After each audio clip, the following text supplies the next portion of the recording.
Look at the things that get around you. Everything is created to let you live in fear. Let the dark news ignore.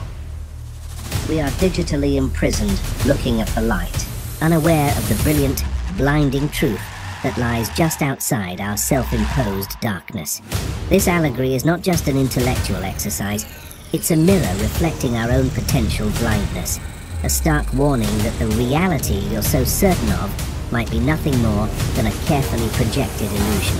Wake up, motherfucker!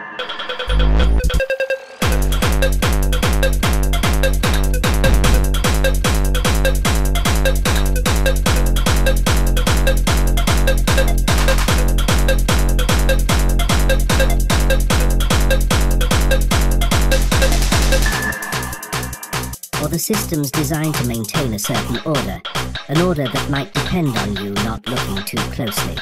They thrive when you accept the surface level, when you consume without questioning, when your desires are predictable and your thoughts are managed. Wake up, motherfucker!